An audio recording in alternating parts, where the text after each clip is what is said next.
Hello everyone, this is Manish. Welcome back to our YouTube channel Corpus जुरिस।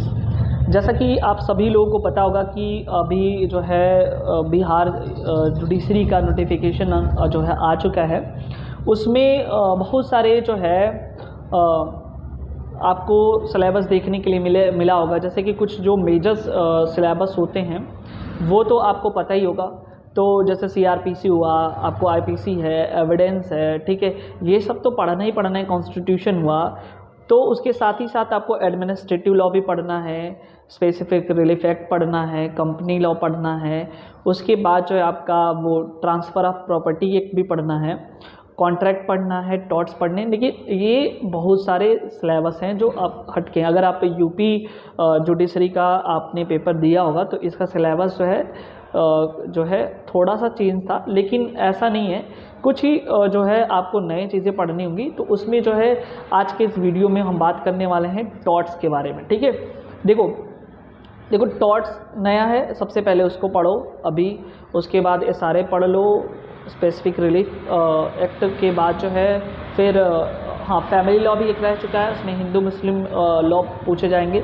तो कहने का मतलब जो चीज़ अभी अनटच में है, ठीक है, उसको पहले क्लियर करो। क्योंकि देखो टाइम ये मान के चलो कि अप्रैल एंड तक जो है इसका एग्ज़ाम करा लिया जाएगा प्री का। तो उसको ध्यान में रखते हुए इस चीज़ों को जो है करना है। ठीक है, तो आज के इस वीडियो में हम बात करने वाले हैं विशेष करके टॉर्ट्स के बारे में। और टॉर्ट्स में जो हमको पढ़ना है, जो सिलेबस हमको देखना है, वो चीज़ एग्ज़ाम के पॉइंट ऑफ व्यू से। तो पहले एक ओवरव्यू लेते हैं। तो सबसे पहला काम हमको ये करना है कि सबसे पहला जो होता है जनरल इंट्रोडक्शन टॉर्ट्स के बारे में, अपकृत्य के बारे में हमको ये चीज़ जानना है। उसमें कुछ जो जूरिस्ट है उनके डेफिनेशन है, जैसे सामंड हुए, वेनफील्ड हुए, ठीक है। और साथ ही साथ जो है मैं वो क्वेश्चन भी आपको बताते चलूँगा कि यहाँ से प्री के क्वेश्चन जो है आने की पॉसिबिलिटी जो है बनती है एग्ज़ाम में। ठीक है, उसके बाद जो है जब ये चीज़ हो गया तो उनके टाइप्स भी देख लेंगे कि क्या ये कॉन्ट्रैक्ट होता है कि क्या होता है, जो भी चीज़ है। उसके बाद टाइप्स के बाद जो है और अन्य जो लॉ होते हैं, क्या कहीं ना कहीं जो है जो टॉर्ट्स भी उससे रिलेट करता है। ठीक है, इंडियन जो लॉ है, क्या टॉर्ट को जो है मान्यता देता है कि नहीं देता है। ठीक है, ये सारी चीज़ें जो है जनरल इंट्रोडक्शन में बहुत ही बेसिक तरीके से हम लोग समझने वाले हैं। तो एक चीज़ ये भी आपको करना है कि अगर आप चैनल में नए व्यूअर्स हो तो सब्सक्राइब ज़रूर कर लेना है, क्योंकि आपको इस चैनल से काफ़ी ज़्यादा जो है फ़ायदे होने वाले हैं।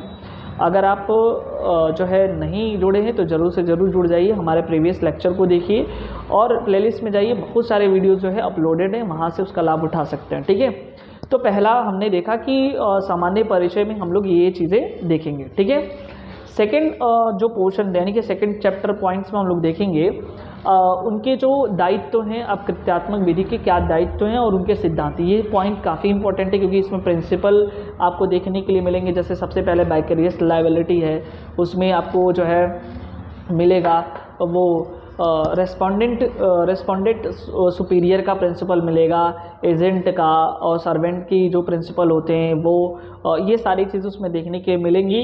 उसके बाद कौन एथोराइज्ड है कोई वर्क के लिए। अगर कोई जो है पर्सन इंडिपेंडेंट कॉन्ट्रैक्टर है तो उससे कोई गड़बड़ी हो जाती है, उससे कोई नुकसान हो जाता है तो कौन उसका जिम्मेदारी लेगा, ये भी देखेंगे। और उसके बाद जो है अगर हम कंट्रीब्यूटरी कोई निग्लिजेंस होता है किसी से, यानी कि जो है उसको ये कह लेते हैं कि सामूहिक अगर कोई जो है कार्य होता है या अपराध होता है, चाहे जो भी अपकृत्य होता है, तो उसके लिए क्या दायित्व होगा, इसको भी देखेंगे। यानी कि पहला नंबर हो गया जनरल इंट्रोडक्शन। सेकंड में हो गया हम लोग का मतलब कि जो है सामूहिक दायित्व के साथ साथ अपकृत्यात्मक दायित्व जिसे बोलते हैं, tortious liability and their principles. ठीक है, तो ये देखेंगे। थर्ड जो है जो कुछ होता है, जैसे कि क्या स्टेट की कुछ रिस्पॉन्सिबिलिटी होती हैं, राज्य के भी कुछ दायित्व होते हैं, उसको भी हम लोग देखने वाले हैं। ठीक है, तो उसमें जैसे कि आपको पता होगा कि आर्टिकल 299 और 300 में जो है संविदात्मक दायित्व से रिलेटेड चीज़ें बताई गई हैं। तो इसमें भी कुछ ये होगा कि अगर राज्य के द्वारा जो है कोई अपकृत्य कार्य होते हैं तो क्या राज्य उसको क्षतिपूर्ति के लिए जो है क्षतिपूर्ति देगा कि नहीं देगा। ठीक है, तो क्या उसका दायित्व है, क्या ये वैकेरियस लायबिलिटी शो करता है, या राज्य के कोई कर्मी या सेवक कर्मी के द्वारा कोई जो है कोई अपकृत्य कार्य किए जाते हैं तो उसका लायबिलिटी कौन लेगा, ये सारी चीज़ें इस चैप्टर में देखने वाले। तो फिर से एक बार बात कर रहे हैं, इंट्रोडक्शन नंबर फर्स्ट हम देखेंगे, काफ़ी उस पर डेफिनेशन वगैरह है। कपोत खाने का सिद्धांत है, पिजन होल थियरी काफ़ी इंपॉर्टेंट है, वो भी देखेंगे, और भी बहुत सारे प्रिंसिपल है देखेंगे इंट्रोडक्शन में। सेकंड नंबर में आता है आपका जो है tortious liability and their principles, यानी कि अपकृत्यात्मक दायित्व और उसके सिद्धांत। और थर्ड में आता है स्टेट गवर्नमेंट का स्टेट लायबिलिटी क्या होती है अगर स्टेट के द्वारा कोई टॉर्टियस एक्ट किया जाता है तो उसके लिए, ठीक है। फोर्थ नंबर पे आता है स्ट्रिक्ट लायबिलिटी का प्रिंसिपल, मोस्ट इंपॉर्टेंट है, यहाँ से क्वेश्चन आता है। और MC Mehta, Ryland versus Fletcher, बहुत सारे इससे रिलेटेड जो है केसेस आए हैं, ठीक है। तो आपको वहाँ पे अच्छे तरीके से इस पॉइंट को देखना है, उसके एसेंशियल एलिमेंट्स देखना है, इंपॉर्टेंट जो है केस लॉ देखने हैं, एब्सोल्यूट लायबिलिटी देखनी, ये सब देखने के बाद जो है ये चीज़ आता है। उसके बाद जो है एक आता है रिमोटनेस ऑफ डैमेज करके, क्षति की दूरस्थता का सिद्धांत भी, उसको भी हमको अच्छे से देखना है। नेग्लिजेंस पॉइंट देखना है, नेग्लिजेंस में अब नेग्लिजेंस हम देखेंगे तो ये होगा कि कोई चिकित्सकीय कार्य के चिकित्सकीय द्वारा जो है नेग्लिजेंस, आपको पढ़े होंगे IPC में, इंडियन पेनल कोड में आप पढ़े होंगे 304A बताता है कि अगर चिकित्सक के द्वारा या चिकित्सकीय कार्य के दौरान कोई उपेक्षा बरती जाती है जिससे जो है ऐसे व्यक्ति के का मृत्यु कारित हो जाता है, यानी कि उसकी जो है डेथ हो जाती है, तो ऐसे केसेस में जो उसको लाइबल बनाया गया 304A के तहत कि मेडिकल नेग्लिजेंसी के दौरान हुई डेथ के बारे में बताता है। तो ऐसे ही अगर कोई अपकृत्य कार्य की वजह से किसी का डेथ होता है तो इसके अंतर्गत जो है यहाँ पे बताया गया है, ठीक है। उसके बाद बहुत सारी ऐसी होती हैं जो कार्यवाही एक्शनेबल होती हैं, कुछ ऐसी होती हैं जो एक्शनेबल नहीं होती, उसको भी यहाँ पे मेंशन करना है, ठीक है। और एक मोस्ट इम्पोर्टेंट जो है मैगजीन्स है रेस इप्सा लोकेटर, ठीक है। रेस इप्सा लोकेटर, घटना स्वयं बोलती का सिद्धांत, ये आपको अगर एक विशेष करके मैगजीन ही देखना है तो हमारे प्लेलिस्ट में जाइए, मैगजीन के लिए एक स्पेशल जो है ये बना होगा, उसमें जो है ये वाला मैगजीन में आपको बताया गया है कि रेस इप्सा लोकेटर क्या होता है, घटना स्वयं बोलती का सिद्धांत क्या है। लोग क्या कहेंगे, क्या बोलने, उससे कोई फर्क नहीं पड़ रहा, ये बोलता है कि एट द पॉइंट वहाँ पे उस घटना पे क्या हुआ है वो खुद बयां कर रहा है, ठीक है। सपोज कर लो कि अगर कोई आया है और किसी को टक्कर मार के चला है तो प्रेजेंट टाइम में जो यहाँ वहाँ पे है अभी तो घटना तो यही बोल रही नहीं कि इन्होंने टक्कर मारा है, गाड़ी उनकी थी, तो वो चीज़ आपको काफ़ी अच्छे से बताया जाएगा। अभी हम सिलेबस एक ओवरव्यू आपको दे रहे हैं, ठीक है। उसके बाद न्यूसेंस के बारे में होगा, उपताप जिसे कहते हैं हिंदी में न्यूसेंस, ठीक है। न्यूसेंस भी काफ़ी इंपॉर्टेंट क्वेश्चन है कि अगर आप कोई भी सामान लेके आते हैं तो आपका खुद का लायबिलिटी होता है कि वो आप तक ही सीमित रहे, ठीक है। जैसे मान लो कि अगर हमारे घर के सामने जो है कोई व्यक्ति जो है डीजे बजा रहा है, ठीक है, तो या अपने घर डीजे बजा रहा है, हमारे घर जो है बच्चे पढ़ने वाले हैं, बोर्ड्स के एग्ज़ाम का प्रिपरेशन कर रहे हैं, तो सपोज कर लो कि एक दिन है, कोई ओकेजन है तो चल सकता है, कोई दिक्कत नहीं है। लेकिन डेली बाय डेली वही काम वही चीज़ किया जा रहा है तो एक तरीके से वो न्यूसेंस क्रिएट कर रहा है, ठीक है। तो उसको हम देखेंगे कि कौन सी चीज़ें न्यूसेंस में कैटेगरी में आएंगी, कौन सी नहीं आएंगी, उससे डैमेजेस जो होगा, हानियाँ होंगी, वो क्या होगा, उससे क्या जो है प्रतिरक्षा के तौर पे इस्तेमाल किया जाएगा, ये भी हम देखेंगे। And next one is defamation के बारे में देखेंगे, मानहानि। जैसे आपको पता होगा IPC के तहत जो पनिशेबल बनाया गया 499 के तहत जो है IPC सेक्शन 499 एंड 502 में आप उसका पनिशमेंट देखेंगे। तो ठीक यहाँ भी अपकृत्य है, ठीक है, अपराध के साथ साथ ये अपकृत्य की श्रेणी में आएगा। डेफिनेशन देखेंगे, कौन से जो कार्य मानहानि माने जाएंगे कि नहीं माने जाएंगे, ठीक है, वो भी देखेंगे। सिलेंडर देखेंगे, अपकृत्य वचन, अपकृत्य लेख, ये सारी चीज़ देखेंगे। एक इसमें आता है इन्वेंडो, जिसे वक्रोक्ति बोलते हैं, जिसे आप साधारण भाषा में बोल सकते हैं डुअल मीनिंग में बातें करना। अधिकतर लोग होता है कि किसी बात कुछ और रहती है, किसी कहते हैं, लेकिन उसका जो मीनिंग होता है, उसका अर्थ होता है सीधे इनडायरेक्टली जो है कुछ और कहता है, कुछ और बयां करता है, इसको डुअल मीनिंग बोलते हैं, ठीक है।